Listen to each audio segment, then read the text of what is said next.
This is the final countdown for the Islamic occupiers of Iran. We are truly seeing the end of times for the Islamic occupation since 1979 with the help of France, CIA, MI6 and others. The Islamic occupiers took control of Iran, removed the monarchy in the name of course, a republic, but of course at the same time they introduced dictatorship, an Islamic socialist dictatorship. Now we know all that. Reza Pahlavi, the crown prince of Iran, is now leading the democratic revolution against the Islamic occupiers. He's the main figure. He also had to keep himself quiet for a few decades because a lot of people were still associating him with his father and everything else that happened back in the day. Now, Iran was a constitutional monarchy. They used to elect the MPs of parliament. One of the only democracies, and then following that, Israel, in the Middle East.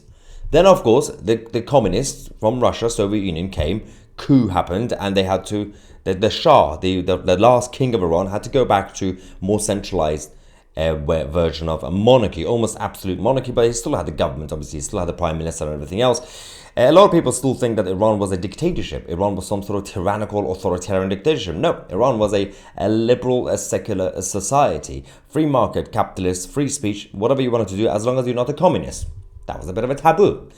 But his son, Reza Pahlavi, is now ready to return. Finally, he's ready. He's sending a massive direct message to the rest of the world, to the people in the Middle East, and especially to people in Iran about the transition period. There's going to be a transition period. They're going to take over, and eventually the Islamic occupiers will have to escape. Let's go to this video. The Middle East, the cradle of civilization, is rich with stories of great kings, prophets, and philosophers.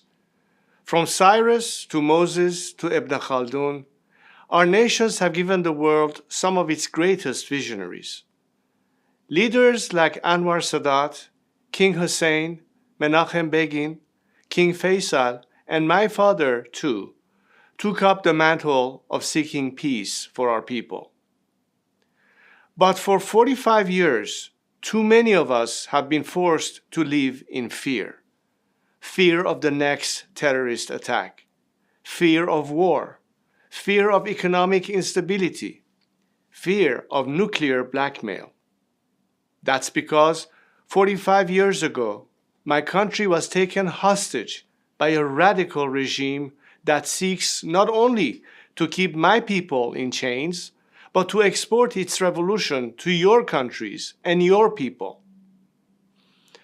The regime in Tehran is responsible for the deaths of hundreds of thousands of innocents, Iranians, Arabs, and Israelis, Christians, Muslims, and Jews. It facilitated the October 7th attack. It fueled sectarian conflicts in Syria, Iraq, Lebanon, and Yemen. It is trying to unseat the Hashemite kingdom and delegitimize the custodians of the two holy mosques. It uses Palestinians as human shields. And now it has brought our cradle of civilization to the cusp of regional war. And so today, I come to you with a message. This is not the Iranian people's war. It is Ali Khamenei and his regime's war. The tyrant in Tehran couches his warmongering in Iranian nationalism. But he does not speak for our nation. The crimes his regime has committed against you, our neighbors, are an affront to Iranians and our values. For us Iranians, pride in our nation and love of our country do not come at the price of hatred, antagonism, or chauvinism. My compatriots have shown time and time again that they do not want Iran's wealth spent on fueling wars, fostering instability, or funding terrorism. Iranians are not your enemy.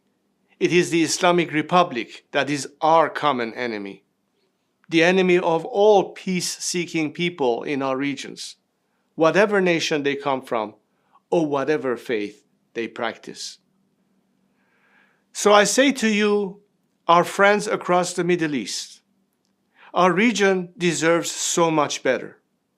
But in order to succeed, first, this regime that has held us hostage for nearly half a century must go.